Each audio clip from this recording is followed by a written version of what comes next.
comment on retrouve cet ancien projet avec qui terminait sur ici ce qu'on va appeler l'icône de Prométhée, c'est-à-dire un titan que l'on met ici qu'on classe dans le compartiment des icônes, c'est-à-dire le monde astral, pour illustrer comment l'ésotérisme ou l'occultisme, c'est-à-dire ici par exemple le corps subtil, le corps astral, le corps physique et ce qui sera le corps éthérique, comment ça se présente en vis-à-vis de la psychanalyse dont on a ici deux schémas qu'on appelle les modèles optiques. Alors, ça se passe comme cela. Si on fait abstraction pour l'instant de cela, je rappelle que nous avons, grosso modo, au départ, Gaïa, avec le chaos, mais qui devient Ouranos à partir de la fonction d'Eros, qui ensuite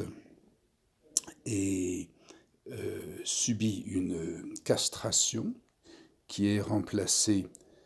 par une coupure, c'est-à-dire Eros qui est remplacé par une coupure. Eros, c'est comme l'eau, si on peut dire, ou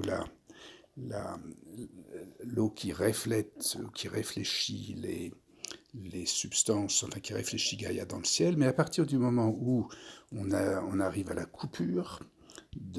qui est provoquée par Chronos, le dernier fils de Gaïa, à partir de ce moment-là,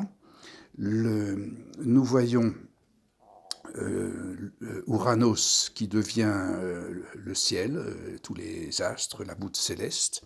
que l'on peut avoir comme dans ce cercle ici que vous voyez dans le modèle optique. Ici, donc, c'est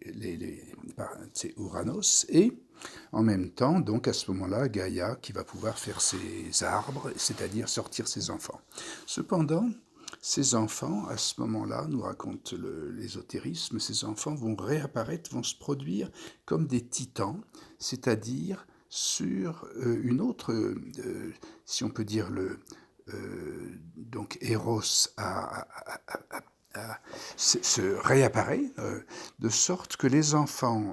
de Gaïa apparaissent non pas ici en abstraction subjective, mais apparaissent comme les titans. Et c'est ainsi que nous avons, sur le modèle optique, nous voyons Gaïa, si on peut dire, nous voyons sa production, nous voyons la subjectivité de Chronos, et ici les titans. Alors, ce titan particulier qui est Prométhée nous intrigue parce que ce que Prométhée va produire, en fait, c'est à partir du moment où nous avons ici cette icône que j'ai signalé tout à l'heure, donc de Prométhée, la race humaine va apparaître dans ce miroir ce miroir ici, que l'on retrouvait là, hein, ce miroir-là qui va tourner encore et qui va devenir plan comme ça. À ce moment-là, nous voyons que que Prométhée, parmi les titans, va créer l'humanité en dessous, de même que Gaïa avait créé les titans, et les titans vont créer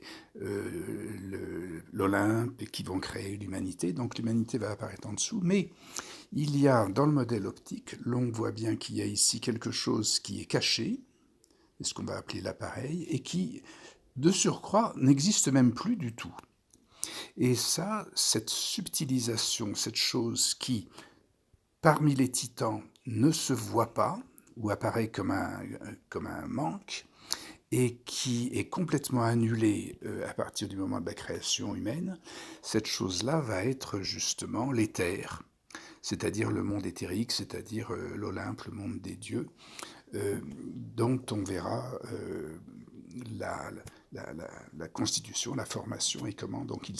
s'insère sincèrement, si on peut dire, dans